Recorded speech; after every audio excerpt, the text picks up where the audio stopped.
Okay, so let's have a look now. This was the question that was in your exam. I didn't have enough space on my page to write out everything. That's why I didn't do that method just now by the previous video. Okay, so let's quickly have a look.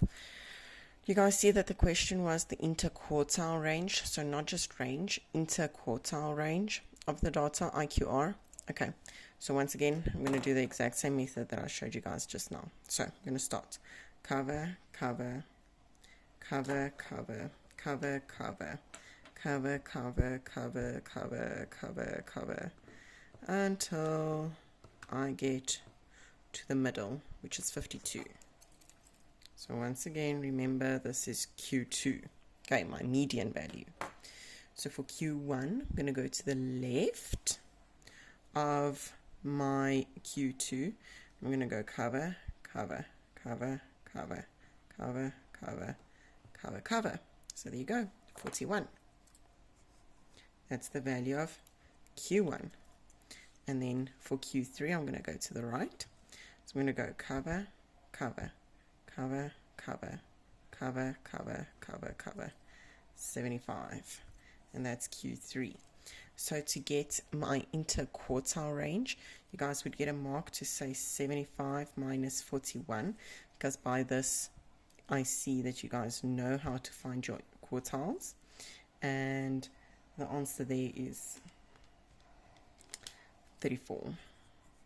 Okay, so that's how we get our interquartile range. Mean, remember it's all the values added together divided by the amount of numbers, but I did show you guys last year how to do this on your calculators, so I'm going to remind you. Mode stat. We have only one set of variables. It's not an x value and a y value that we are comparing with each other. It's only one set of variables. So that's why we're going to select one VAR, one variable. So 15 equal. Then I'm going to input all of my data values. I'm going to pause so that you guys don't have to see everything. Okay, so as you guys can see, I have 19 numbers inserted into my calculator, and it says it's a period over 19 days. If you guys made a mistake, now remember last year I taught you guys, give me a pinky promise, please go through your data on your calculator.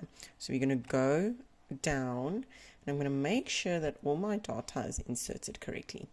If I get to a value and I see it's incorrectly, so let's say this 52 was supposed to be 53, and I'm just going to go back and I'm going to go over it, type in the correct value, equal, and the rest of the data will still be fine. You guys will see 50, 52, 55, and we will continue with our data set being correct. Okay, so I have my 19 values, everything is fine. Okay, now we press AC. All right, I'm going to go to statistics again. So I'm going to press shift 1, okay, and I'm working with my variance. All right, now remember mean is the X with the line on top. So I'm going to say 2 and equal, and I'm going to get my answer. Remember, you guys can use your calculators. You don't have to show me the steps. You will get 2 marks because we are taking into consideration the time allocation per mark that you will be doing this on your calculators. So that's why this question is 2 marks. You do not have to show me the calculations. All right, AC. The next question asks me for my standard deviation. Now, please remember standard deviation is cherry X. Can you guys remember cherry X? Okay, so we always press AC, shift 1 back to variance, and then cherry X. My standard deviation is there by number 3. Okay, there you go, 2 marks. Then it says it's uneconomical if the number of parcels delivered are below, please read carefully, below 1 standard deviation from the mean. So what you guys can do there is to say shift 1 variance 2 minus shift 1 variance 3, then you guys will see your calculator automatically puts it in, equals, and there you go. What is 1 standard deviation below your mean? And then you have your 35.71, as your answer. Now let's go have a look which numbers are below 35.71. That decimal is quite important.